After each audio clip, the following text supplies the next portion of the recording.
Joe!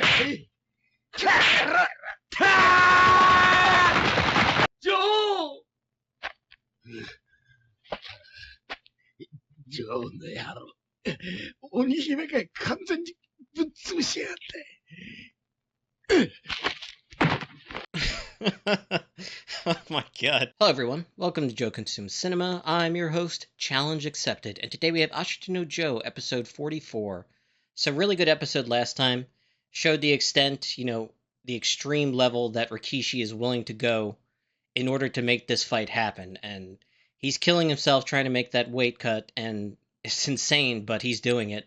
And yeah, it just shows the dedication that the man has to actually seeing that this fight goes forward. As Joe said, he's come down to his level, which, there's a lot of respect there mutually between the two of them. And while Joe now knows that he has a potential edge going into their fight, the way he sees it, regardless of what happens in this fight, even if Rikiishi loses, he's still going to go back to, featherweight and become champion there eventually, sooner or later. This fight isn't about belts. It's about proving that he's better than the other man, and both guys will do whatever it takes in order to prove that point. And yeah, we got to be getting close to the point where Rikishi's going to make that weight and the fight's going to get, an official date, and we're off to the races at that point. In the meantime, Joe is training very hard. We saw that last episode. He's getting more and more disciplined with his own, weight situation as the fight gets closer and closer. But yeah, honestly, I just want to get right to this one. But before we begin, as always, remember to blank, blank, and blank. Still very much a small channel, so every like, comment, share, subscribe that we can get really helps out. Really appreciate it. Patreon link down below. I'm really trying to push the Patreon this year, so if you could sign up even just as a free member, you'd be doing me a ton of good. With that, let's get right to it. Sando bagni kao megake tatake tatake tatake ashite wa kitto ashite wa dochi da. Rikiishi Toru's hard fight. So has he not dropped weight to challenge Joe? He has to have another fight first at the bantamweight level? She's on wobbly legs. This is bad. 大丈夫です、お嬢さん。今日の試合は矢吹姓のほんの小手調べです。このくらい問題じゃありません。Filipino fighter. フェザー級でさえずば抜けたパンチ力で恐れられていた力士だ。それが1階級下のバンタムに降りてくるとあっては、どこのボクサーも敬遠したくなんのは無理あるめ。それでやむなく力士の強打を知らねえ外人を引っ張ってきたってだけか。こりゃ力士にとっちゃ楽な試合だわ。I don't think it's gonna be that easy. He's got scars all over him. 全身の古傷が示す通り、キャリア10年というベテラン選手です。班長レオ青のコーナー、日本バンタム級白木ジム所属、力士トール。118パウンド、見事だぜ。バンタム級ギリギリに減量してる。よよ、力士、ここで見てるぜ。しっかりやれよい。顔の肉がそげるのは体中で一番最後だ。Yeah, he's gaunt. They're even showing him, not in his usual skin color. His body is sucked in everywhere it can be. He just looks like skin and bones. このようなめちゃくちゃな減量が人道的に許されて良いもんでしょうか。所属しているジムのコーチやマネージャーが強制してのことなら許されないでしょうな。しかし力士の場合は彼自身の意思であると聞きます。At least they know the truth.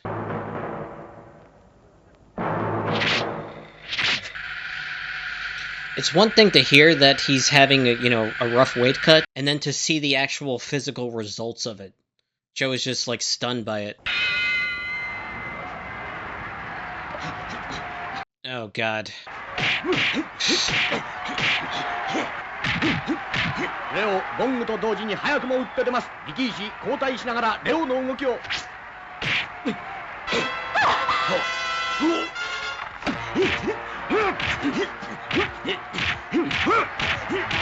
どうした力士、何をそんなとこで立ちんぼしてるんだい。撃て、撃ち返せ。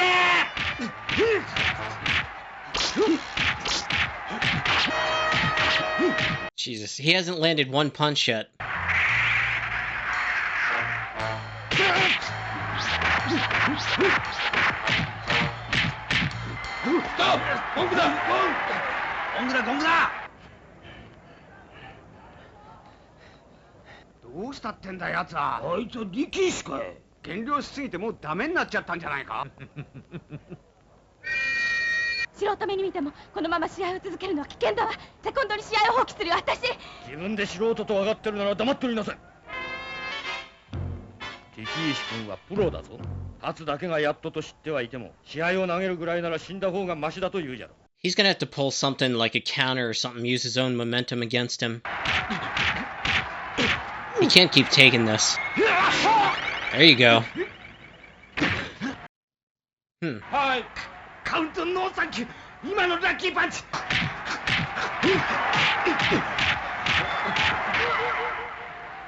こういうことになるんじゃ。あの体格であの骨格でバンタムに下がるなどという非常識をあえてするからにゃ。なりきしよ。頑張ってくれ。頑張ってくれよ。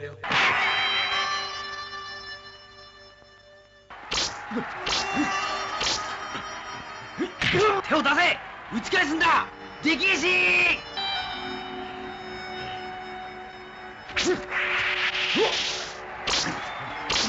アッパーカットは最高のノックアウトパンチだが、振りが大きいだけに相手に読まれかわされやすい。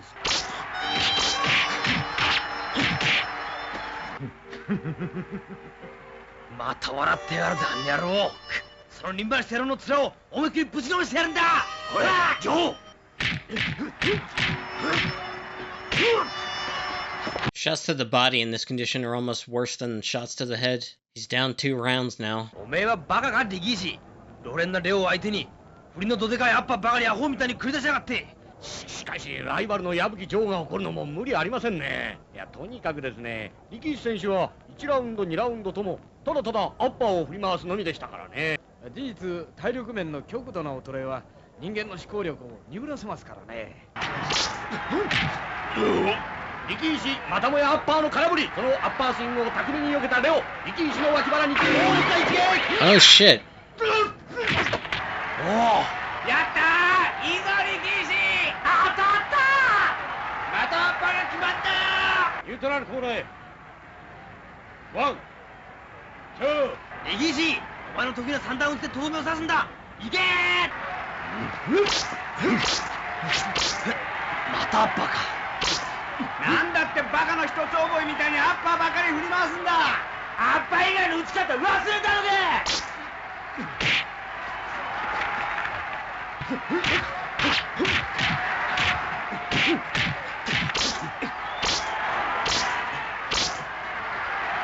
うしたってんだお前は。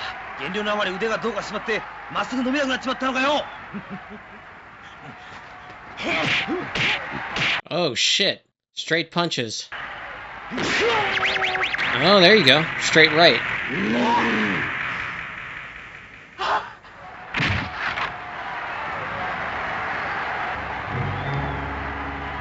I think he knocked him out.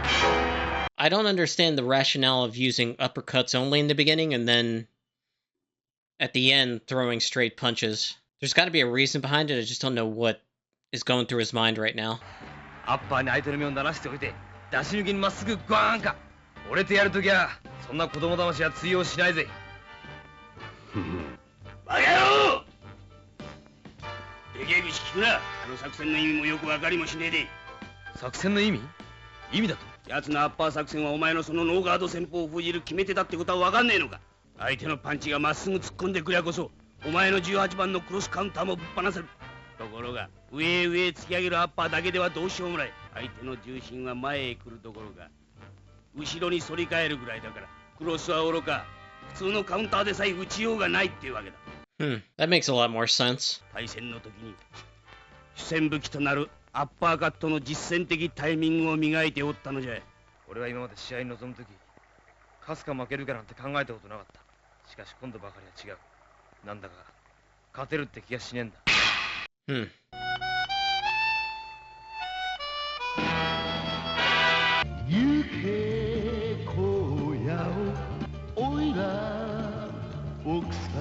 Okay, I took some time just to gather my thoughts. Episode 44, another really good episode.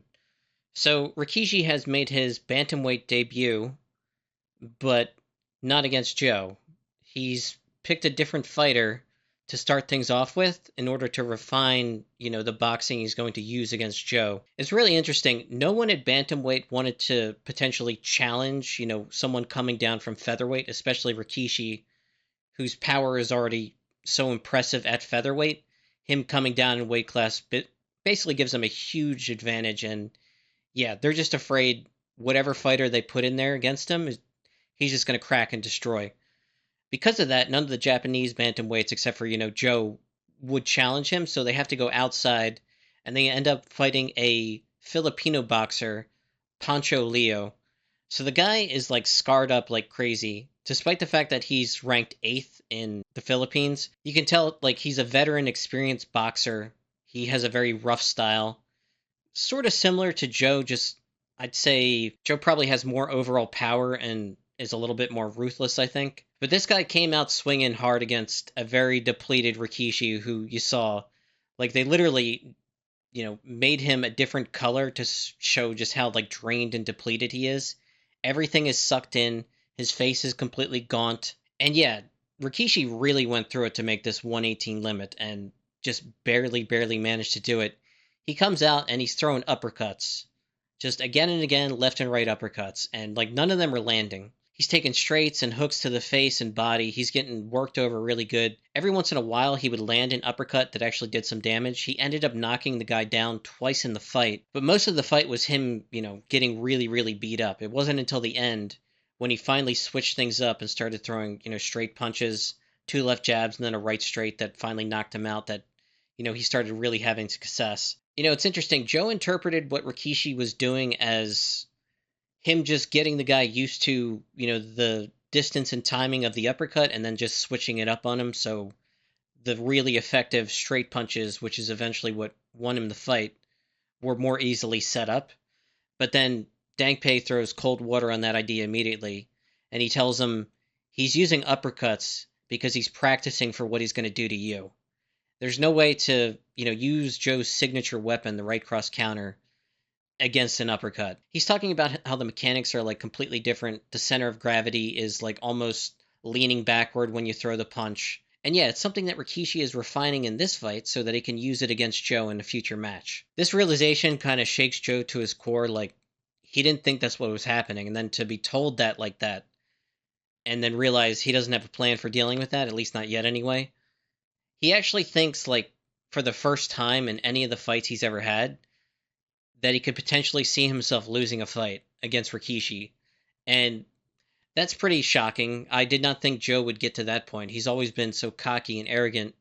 And for him to admit that and, take that shot to his ego is, yeah, just really surprising. Now, I don't think that's the end of it because, like I said, Rikishi drained himself so much, took a lot of damage in this fight. And yeah, that's not going to go away. He's not just going to get used to being at 118 because he had one successful fight there. He took a lot of damage against this guy who, is a decent, veteran fighter, but I think Joe would have smashed like easily if they had fought. So yeah, Rikishi still has a lot of problems to deal with. It's just now Joe has to come up with a solution to this, uppercut strategy that Rikishi has worked on. And there is a solution to it. Joe doesn't need to rely on, the right cross counter over and over again. There's a lot of different ways to approach a fight, as I've said multiple times, and yeah, there's a way to deal with this, uppercut strategy. So a little bit of suspense, but I know that, they're just going to get to work in the gym and come up with a solution. So I don't think that's going to be like a determining factor in the fight. It might have some early success, but I think the bigger factor and the bigger consideration is the fact that Rikishi, is borderline dead fighting at bantamweight. So I think that's a way bigger issue going into this fight than, this uppercut thing. But yeah, another really good episode. And yeah, I'm just going to get right to the next one. And that's pretty much all I got. So as always, thanks for watching and peace.